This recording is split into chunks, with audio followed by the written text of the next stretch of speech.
All right, let's go ahead and get started. So our next item in the agenda, and in fact last one for today, is installing Eclipse. Well, we've installed Eclipse, but now how to use this thing.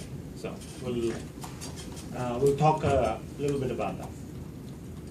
Since I'm using the lab computer here,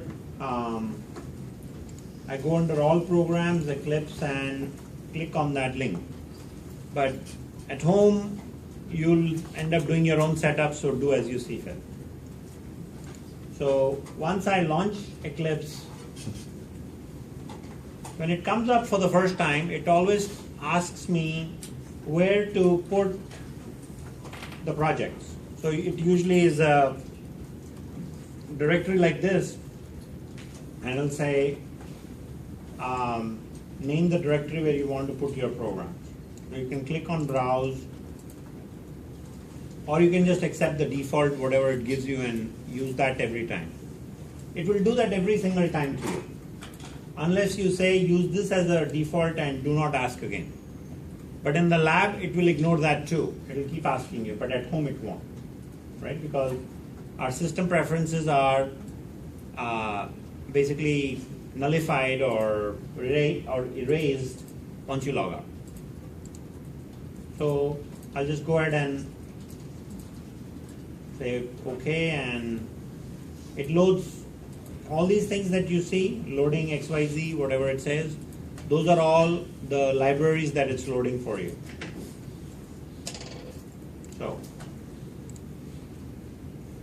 So when I get my IDE for the first time around, this is what I see. I've got a package explorer. That's where I will see all my project containers. The window in the middle is usually where I'll be writing code.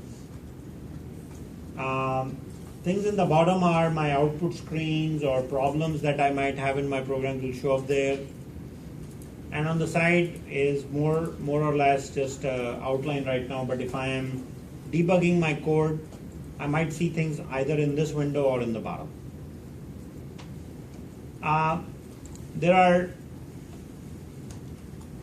sometimes you may lose these window settings, and if you need to go back and reset your window settings, you can click on this little button on the right side, or actually just simply click on Java and it should reset.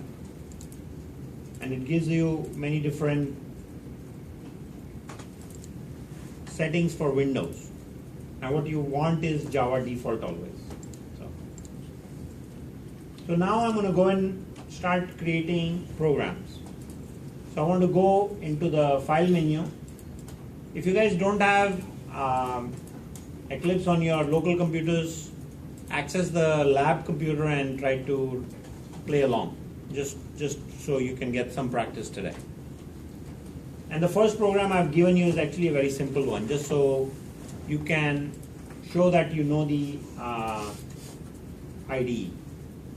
IDE stands for Integrated Development Environment. So I'm going to go and say File, New Java Project, and it's going to give me this fabulous window. So I come up with a project name. This can be the lab number that you're working on or whatever. I'm going to call my project Hello World. I'll leave everything to default and just click on Finish. This is what I've always been doing. Now I know there is a project on the left side that got added after this new project command was executed. Hello World has a folder called Source. Source is where the source code will go. If any time I want to create a new program, I'm going to right click on the source and say New Class. This is the only thing we'll be using, new Java project and new class in this course. We'll probably not use any other features right now. Sorry. That's what happens in a basic course. So, but we'll do a lot inside the class, right? So we'll create a new class. We'll always use what? Uppercase. First letter should be uppercase. If it's not,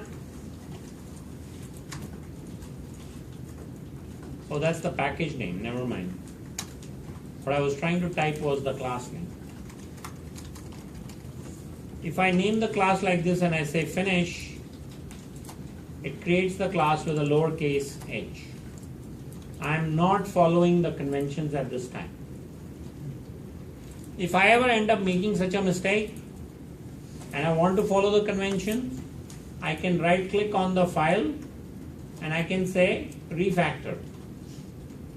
And I can say rename.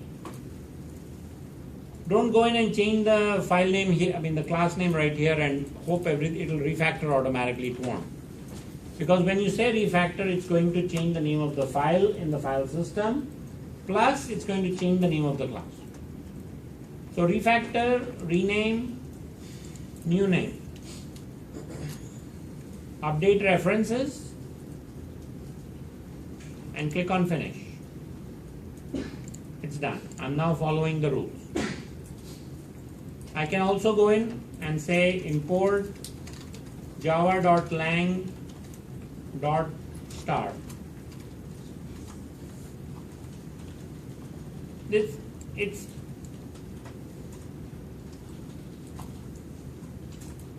The compiler is going to provide you a lot of help, sometimes unnecessary help. Like this java.lang package is never being used. Well, I just added it. Give me a chance here, right? So we'll go in and say system.out.println and we will say hello world.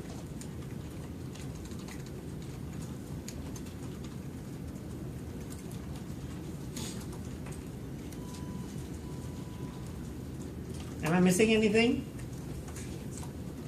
Will this program work? I need the public static thing. Because right now, if you look at it, right, I've got this little red thing in the left side, right? Is that red in color, guys? I'm colorblind. Yes. Okay, thank you. I just assumed it was. For some reason, I can see the red light though when I'm driving by position. So it's telling me there are problems, right? So whenever I have to write a statement that I should be able to execute, I need to say all that. Do you all remember that in your head now? If not, I think after a few programs, I promise you will. Because you will not be able to execute your programs without it.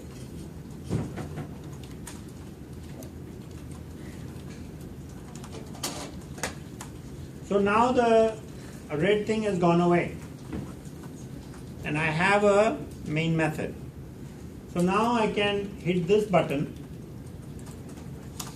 That's a green button, right? Yes. Okay. See, my class is very helpful.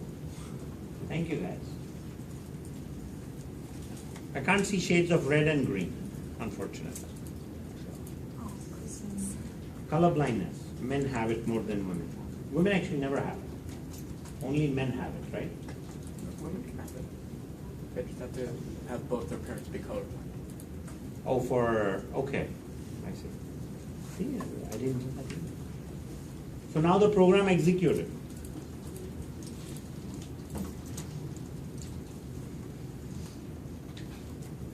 Hello world. And all I am asking you to do is in the second assignment, I'm asking you to write a program with your name and your hobbies. You can just make some up so you're not giving away private information. Just say I like to be on Facebook.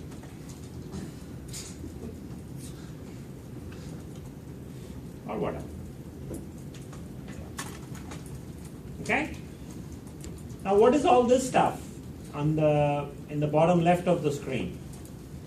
resources, RT, this and that. Those are libraries. And they are in, you can see they are in jar files.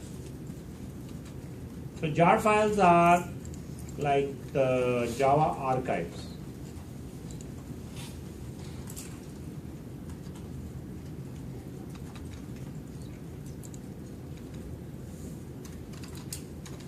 .jar files are Java archive files. So all the classes, we put those in packages, and packages go in jar files. So it's like a compressed file of packages. You know how you zip things? You create a zip file of a folder to make one file. The Java archive file is basically that. It's a zip file of packages and classes. So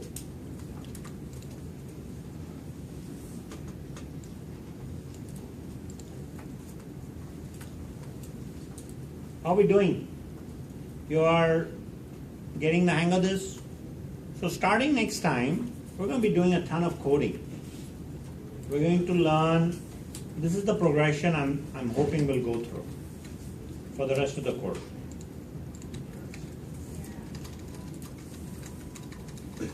I'm going to first show you how to declare variables, then work with expressions, declare constants, write comments. I think this will, and then of course input and output. Before you go off on before I assign you the third assignment, I would have covered all this. So we can write some meaningful programs, right? Like it'll be fun to write a program for, say, you go to Best Buy and buy a bunch of things, and you write a program to print out a receipt for those.